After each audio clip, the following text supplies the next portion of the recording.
Hello, YouTube viewers out there. It is Sebastian. Sebastian's Movie Game Time.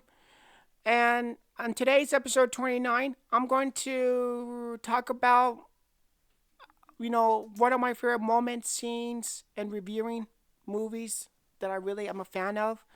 So let's get started, shall we? First off, we have Jackie Brown. Jackie Brown is my number one. I would say Jackie Brown is my favorite Quentin Tarantino movie. I really like Jackie Brown. It's about a flight attendant woman named Jackie Brown who makes a deal with two federal agents to help them bring down a gun runner to whom that she works for and delivers money to and bring him down. Jackie Brown stars Pam Grier, Samuel Jackson, Michael Keaton, um, Robert De Niro, Bridget Fonda, Robert Forster, Chris Tucker, um, Sid Haig before he went on to play Captain Spaulding and Rob Zombie's first House of Stars of Corpses movie. He's in it. Um, I give Jackie Brown 4 out of 3 stars. Um, there's like there's there's a song in the movie that's like one of my favorite songs. It's called the song's called "Did I Blow Your Mind This Time" by a band called the Delphonics. That's a good song. I really like that song. Um, I give Jackie Brown 4 out of 3 stars. We have Pulp Fiction.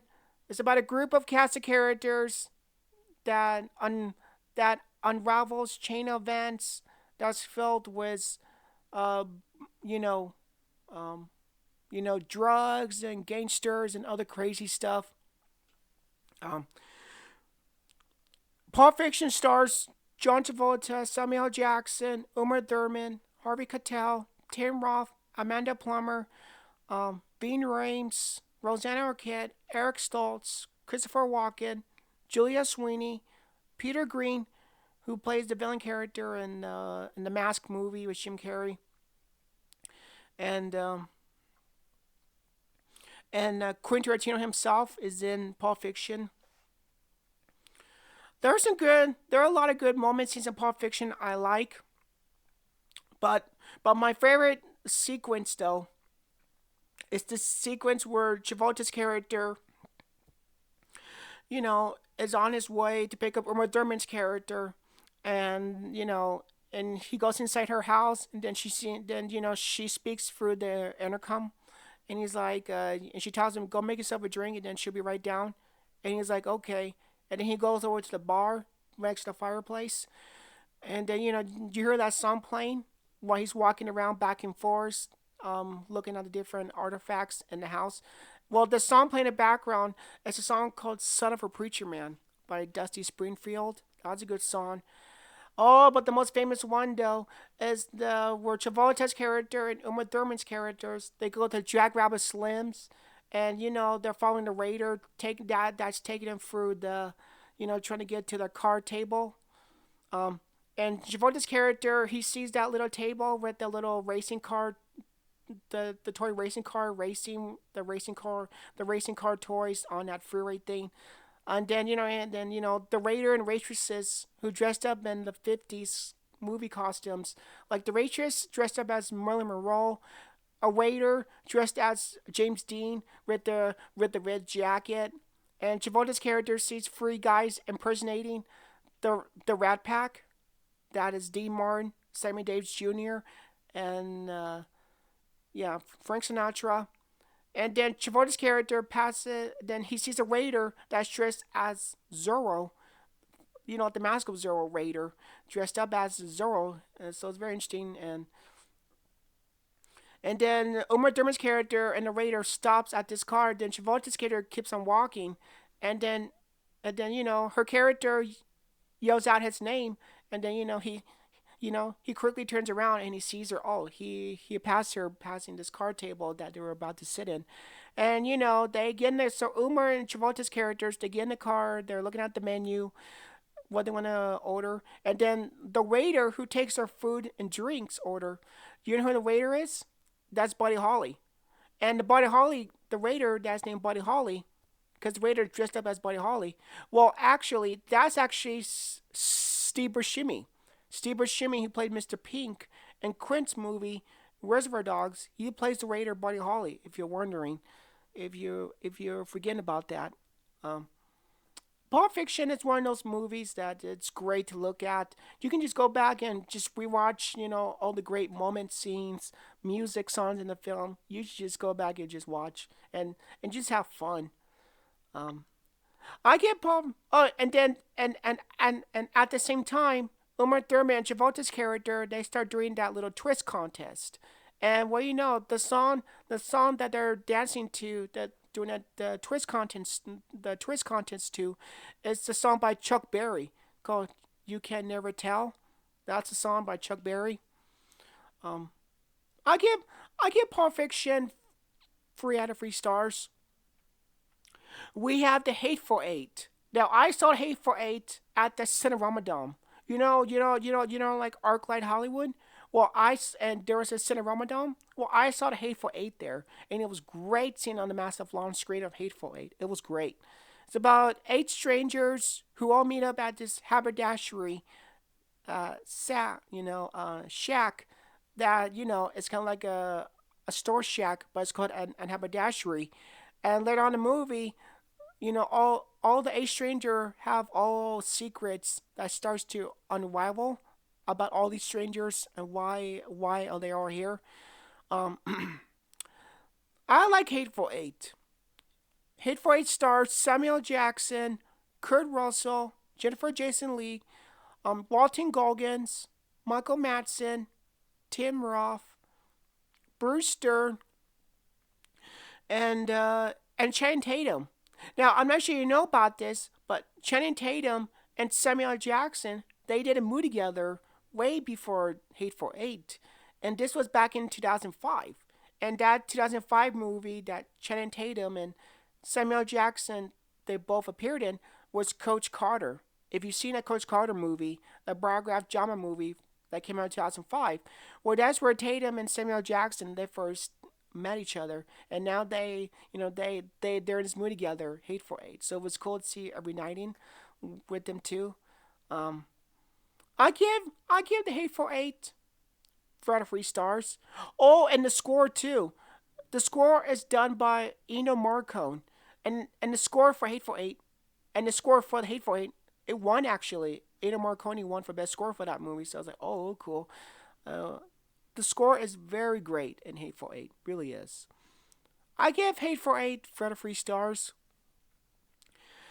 Now we have Once Upon a Time Hollywood. Oh, this is another favorite Quentin movie I really like. Once Upon a Time Hollywood. It's about a TV faded star and a stunt double. They spent through the entire day meeting cast of characters at the end of the time called 1969 of the late 60s in Hollywood.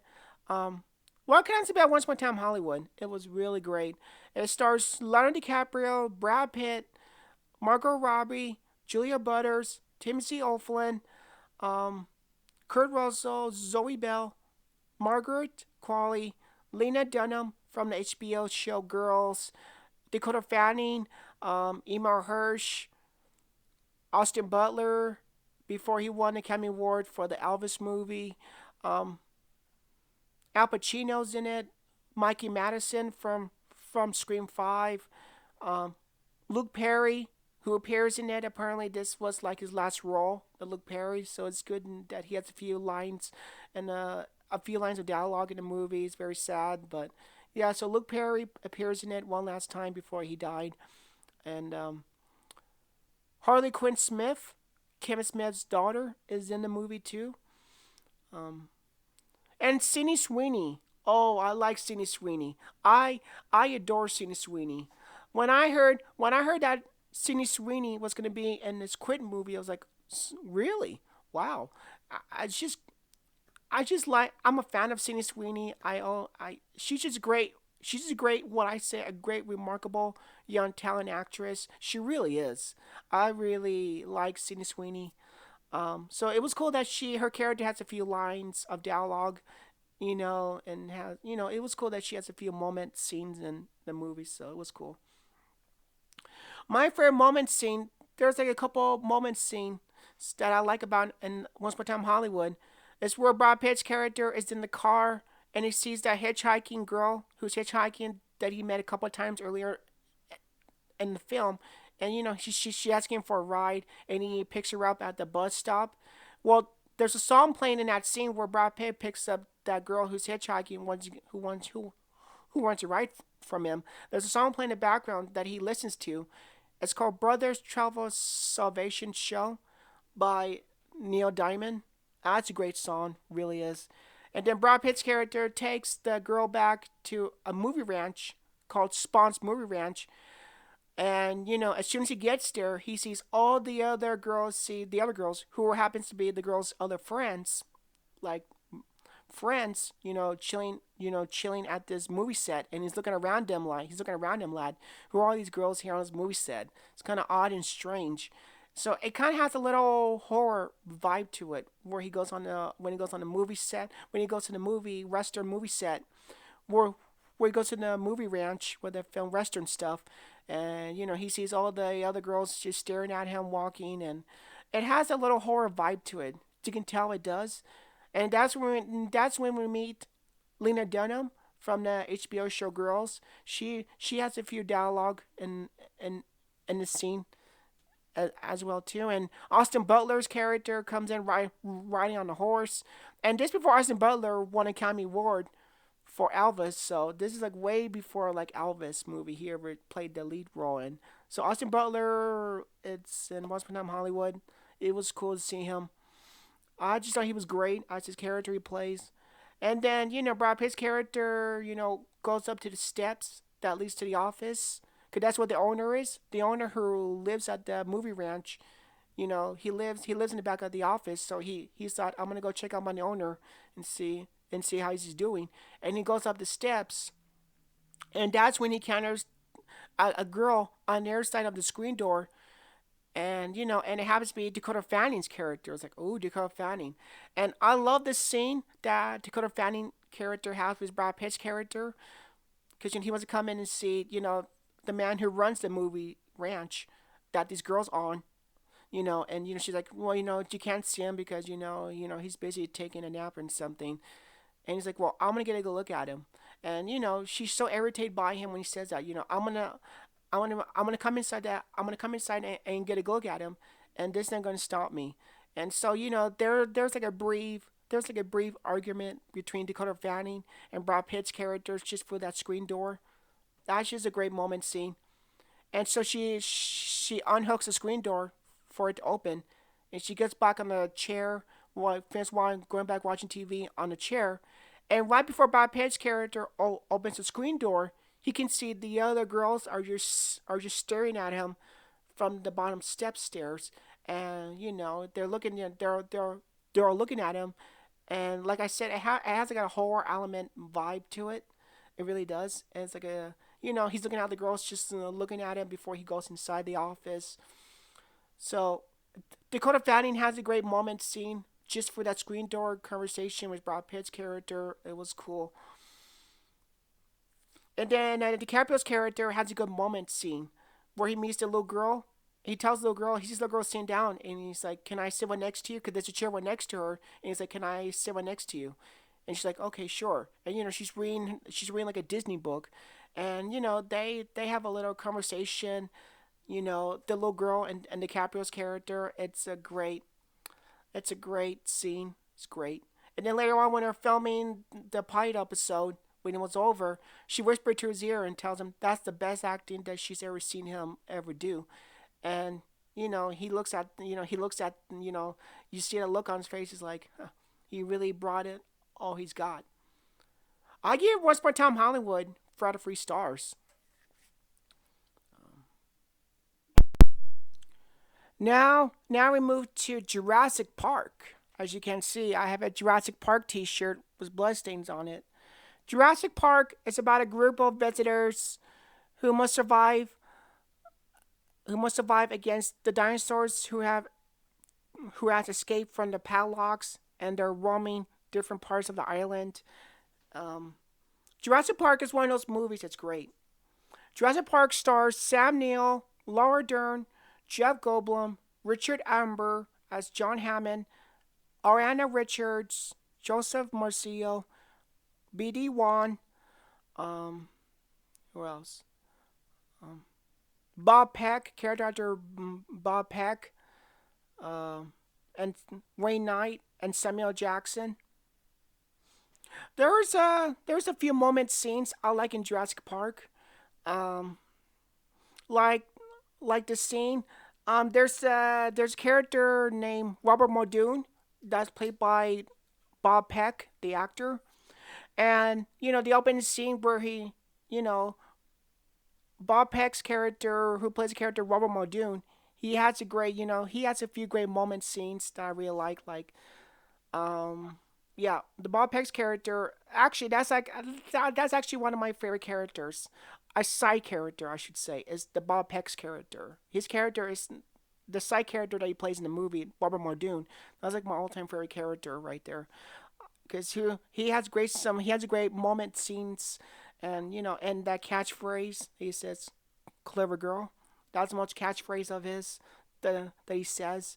Um, Wayne Knight's character who steals the dinosaur embryos and this important and this shaving cream that he was given to, and he encounters a single dinosaur who happens to be a Dilophosaurus, and they have a little conversation. He has a little conversation. He has a brief encounter with a Dilophosaurus dinosaur, and he said something to the dinosaur that really offended the dinosaur.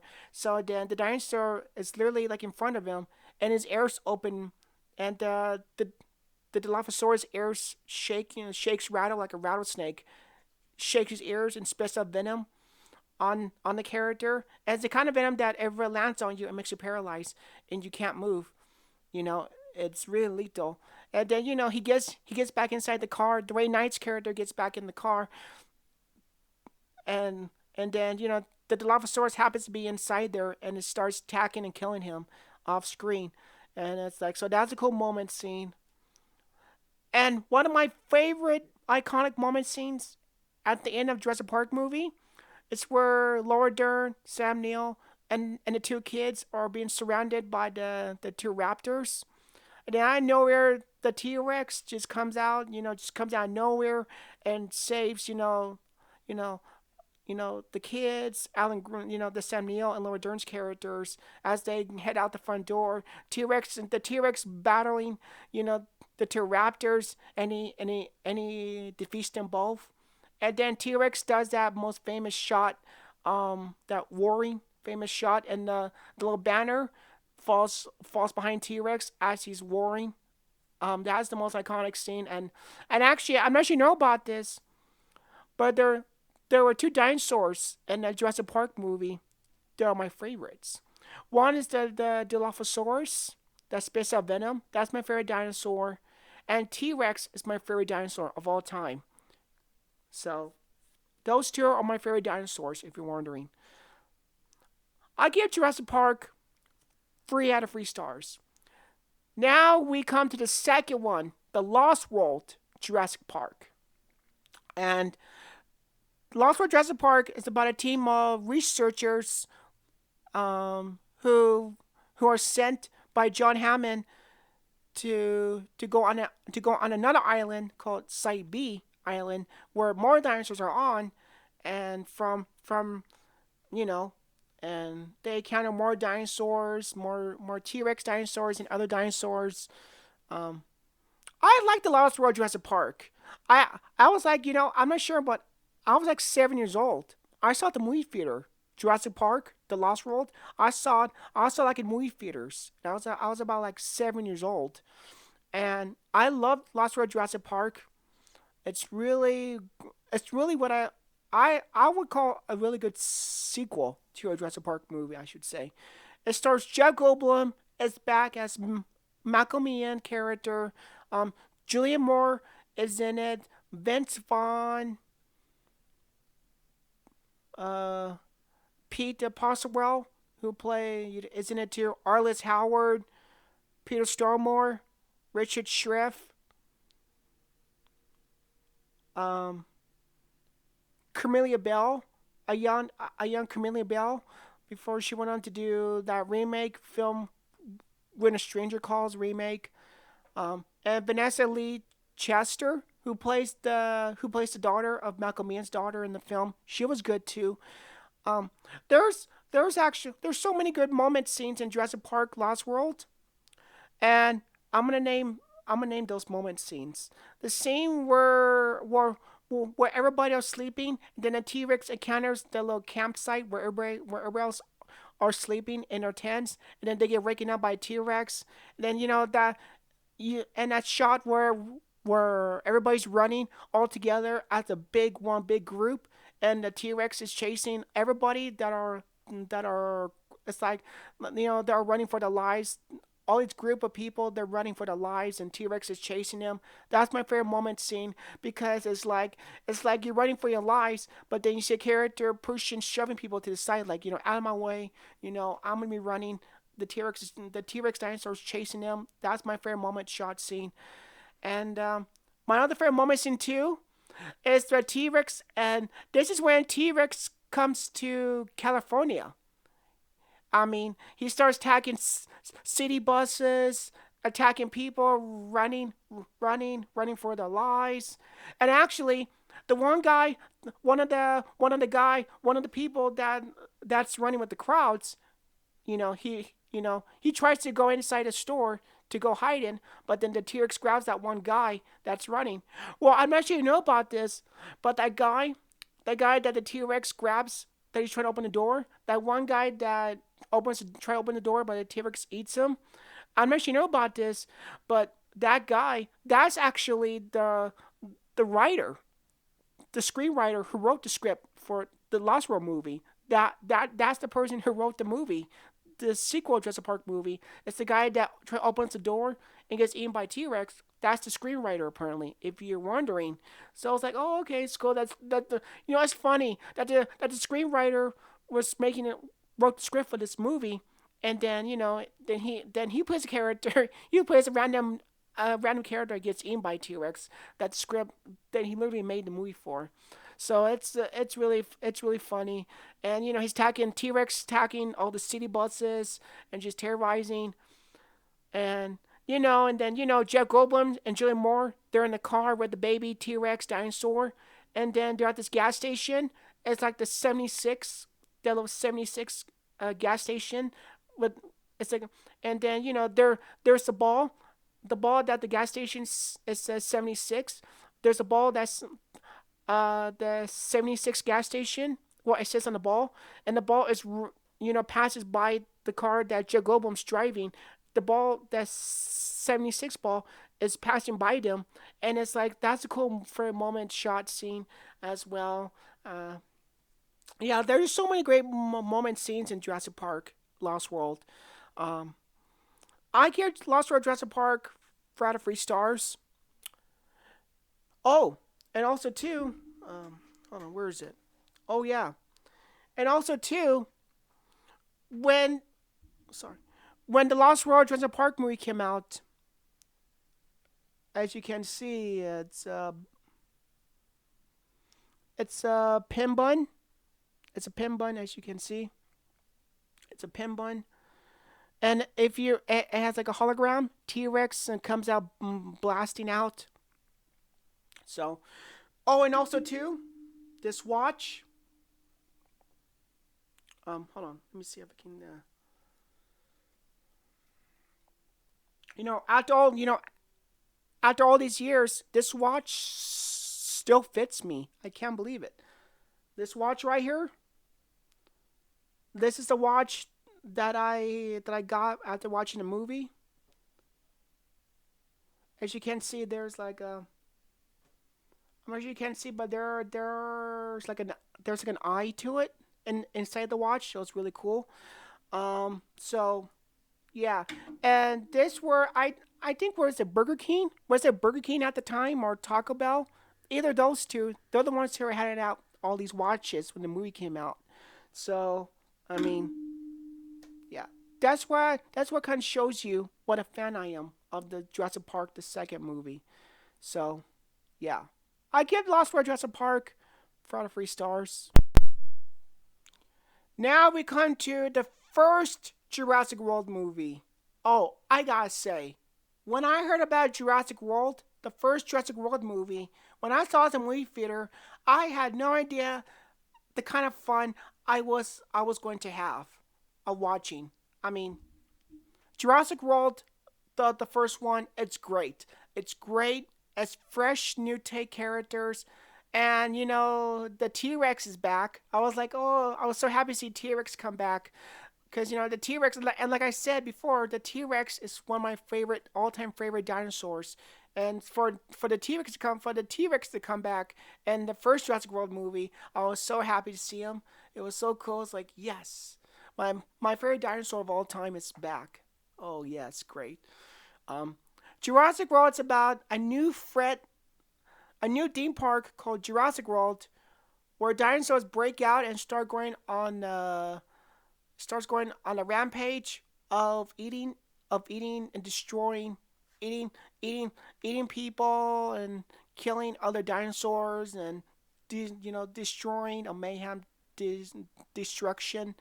Um, Jurassic World stars Chris Pratt, Bryce Dallas Howard, uh, Judy Greer, B.D. Wan, and Vincent D'Onofrio.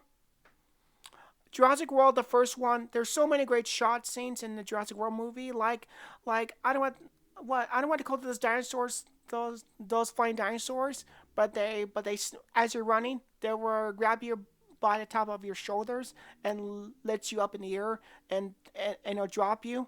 That was a cool moment seeing all those things that are coming down from the sky and they're grabbing all the peoples on their top of their shoulders people and they're dropping them and eating them.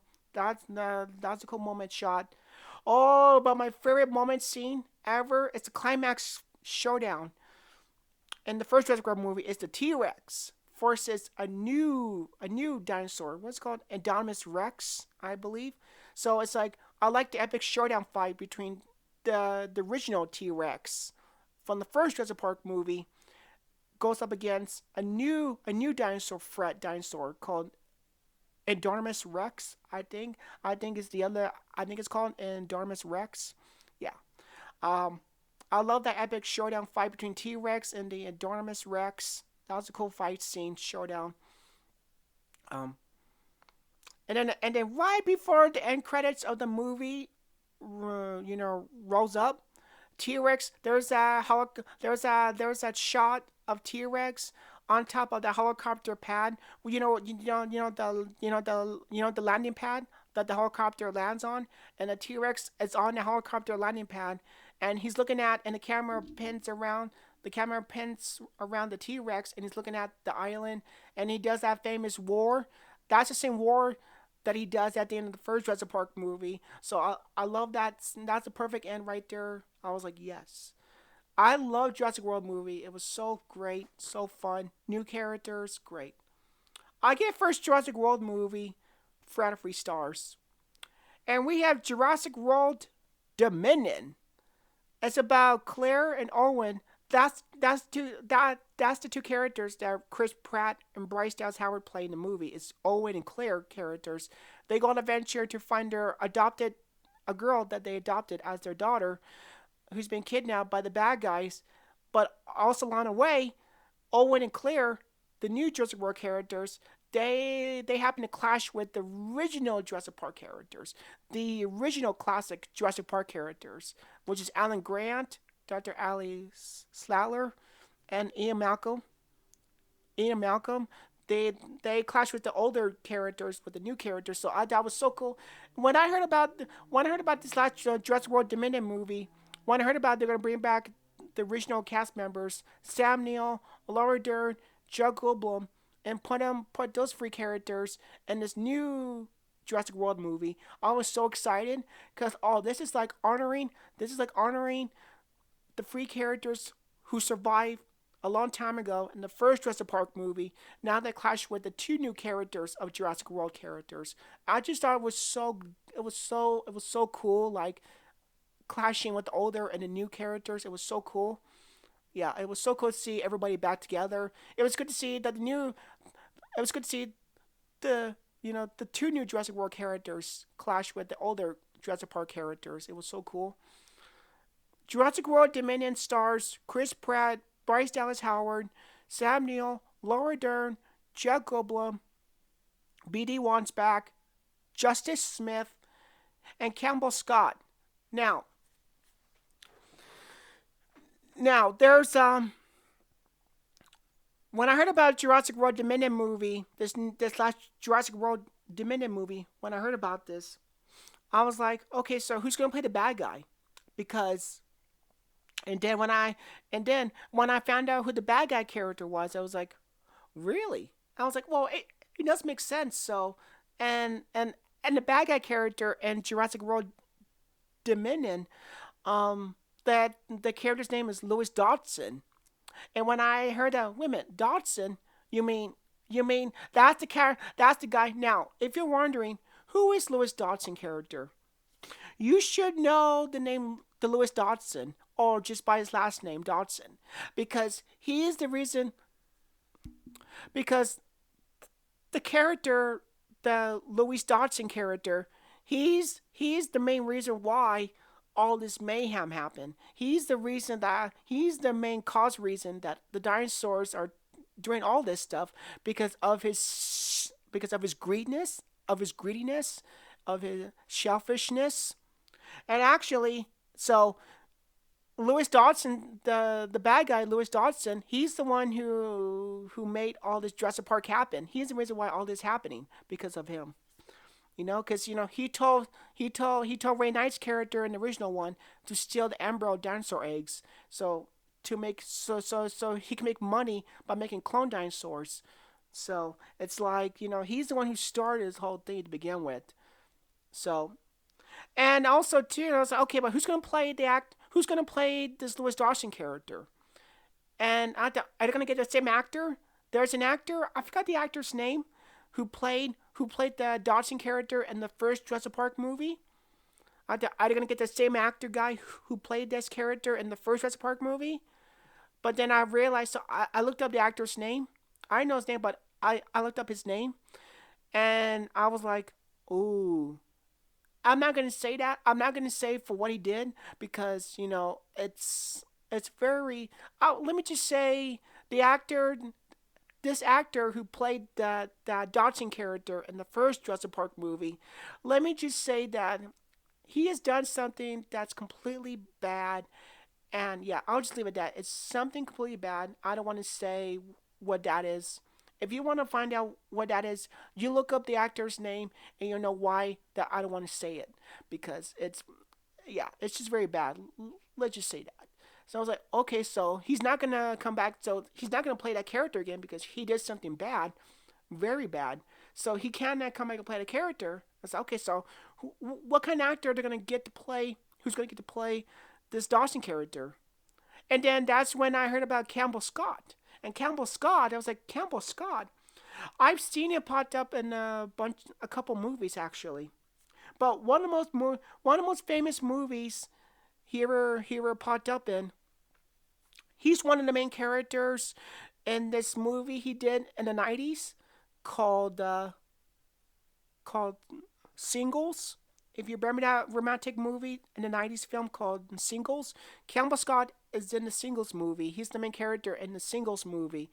So I was like, okay, Campbell Scott playing Dodson. And I gotta say something too.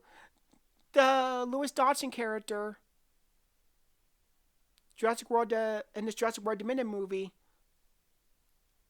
the Dawson character doesn't get spoken to very often because whenever you see a movie villain characters, people talk about, oh, this villain character in this movie was so villain, ruthless, menacing.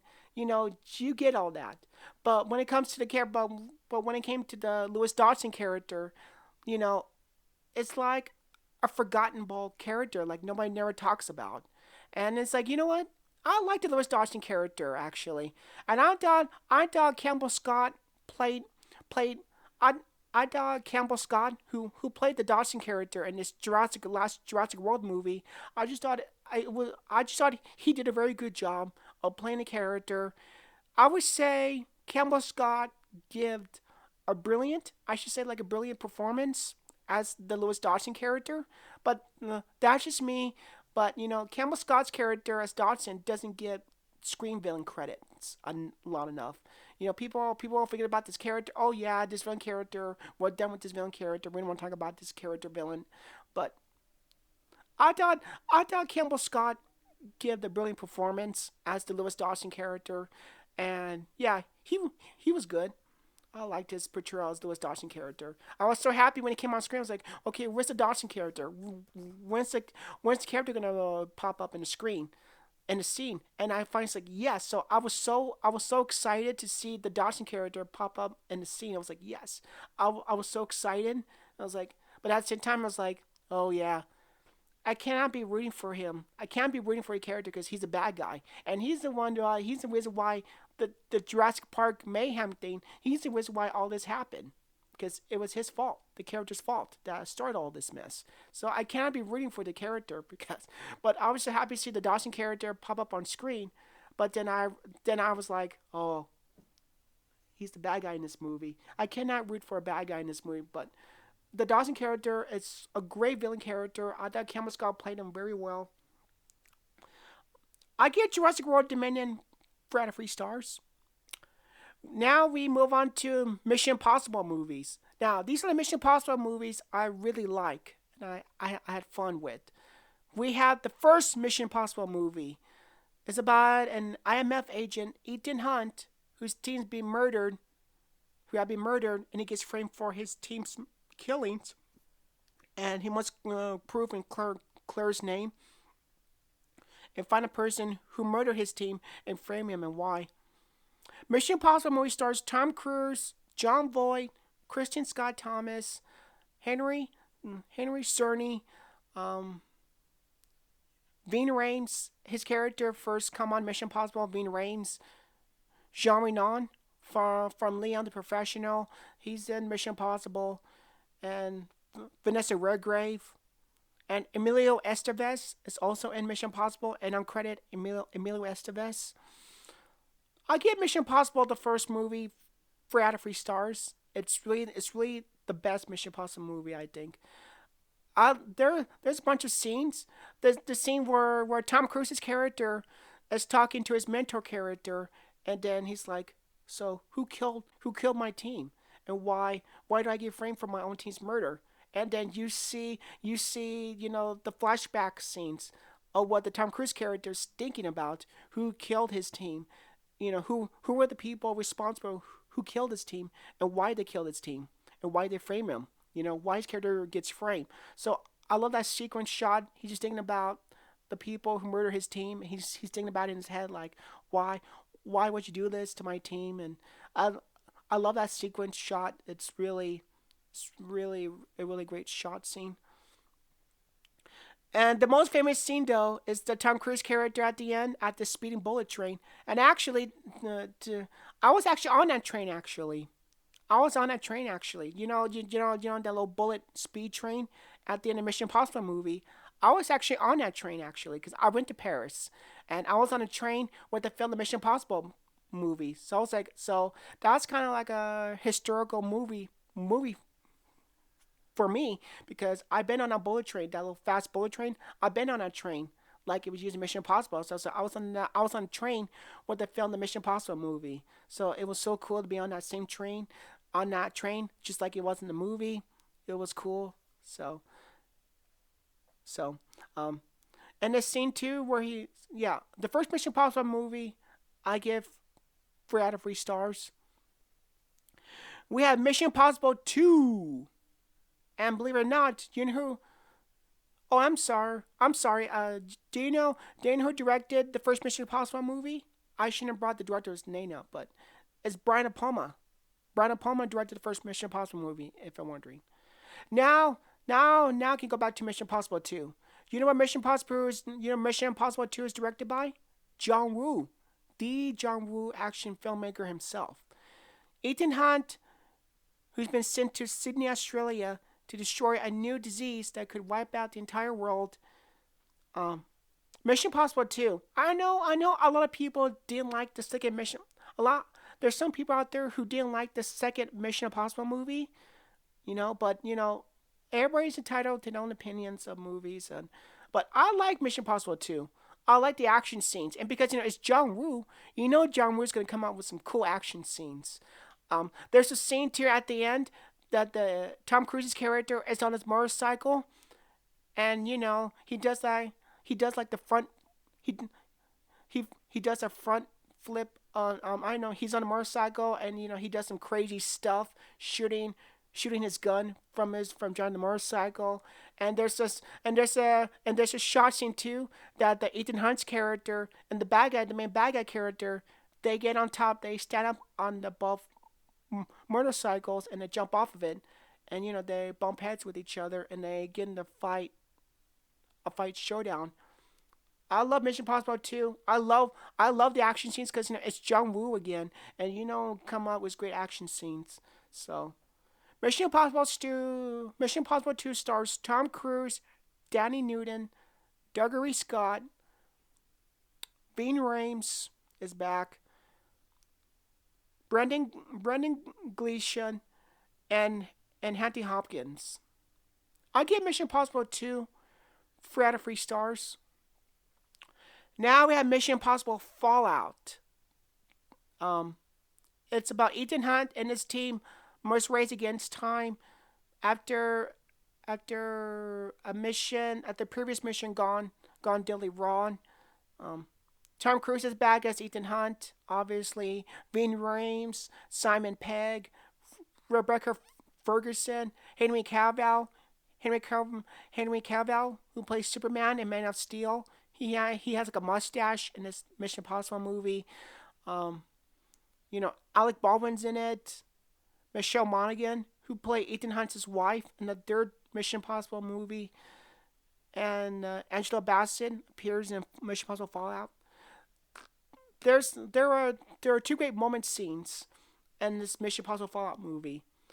It's the scene where Tom Cruise's Ethan Hunt's running on top of the rooftop buildings, and actually they actually kept this scene in the actual movie. But there's this one rooftop that Tom Cruise's character was practicing on behind the scenes, and he jumps from that one rooftop to another, but then he misses, and he kind of hurts himself, and he limps back up to the rooftop, but he hurt himself. So they actually kept that scene in the actual movie. So I was very surprised they actually kept that scene that the Tom Cruise character jumps from that one rooftop to another, and you see it in an actual scene of the movie. He pulls himself up that one building, and you see him limping, walking, limping. You actually see it in scene. So it's really cool that they kept that scene where he hurt himself. He hurt his leg or something. So it was really cool shot. Um, and there's another scene too that's my favorite. That the Tom Cruise character fights with Henry Cavill's character. At this mountainside cliff, on this mountaintop cliffside, they have a little brutal fist fight showdown. That was a cool moment scene. I give Mission Impossible Fallout 3 out of 3 stars. And we have Mission Impossible Dead Reckoning Part 1. IMF agent Ethan Hunt and his team face more dangerous threats than ever before, as they must find a new weapon before the new weapon falls into the wrong hands of the bad guys. Um, it stars Tom Cruise, Simon Pegg, Ving Rhames, Haley Atwell as the new character, and she played Agent Carter, Agent Peggy Carter from the Agent Carter Marvel show. Haley Atwell, she was good in this new Mission Impossible movie. You got Isai Morales, who's the bad guy villain in the movie. Vanessa Kirby, um, Pom Clementif, who played the character Mantis in Marvel's Guardians of the Galaxy movies.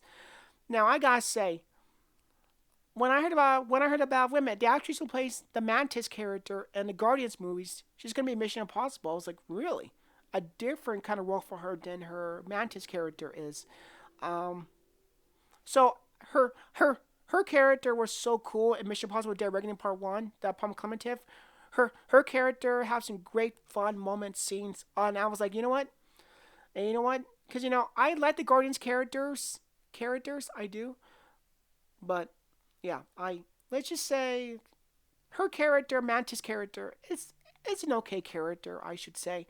But I like her. I like her character a lot more better in this Mission Impossible movie because her character has more stuff to do in this Mission Impossible movie. Like her character has a sword. She gets inside this cool car that that wrecks havoc in the streets that she's chasing Ethan Hunt in this little small car. She has more stuff to do. Palma Clementif in this Mission Impossible movie. So I liked her character in Mission Impossible: Dead Reckoning Part One. It was cool. And you have Henry Cerny. Henry Cerny who plays the agent who runs the IMF agent operative who runs the entire IMF operation named Kittredge. So Henry Cerny is back in Mission Impossible, who played Kittredge in the first Mission Impossible movie. He's back as the same character in this one. So it was cool to see the same guy who runs the entire IMF operative to come back and plays the same character in this Mission Impossible movie. So it was cool to see the same guy come back, Henry Cerny. I give Mission Impossible Dead Reckoning Part 1 4 out of 3 stars. Okay, everybody, that would that's it for today's episode 29. Don't forget to hit that like button and subscribe, and you'll get new content episodes every Mondays. So until then, I'll see all of you at the movies.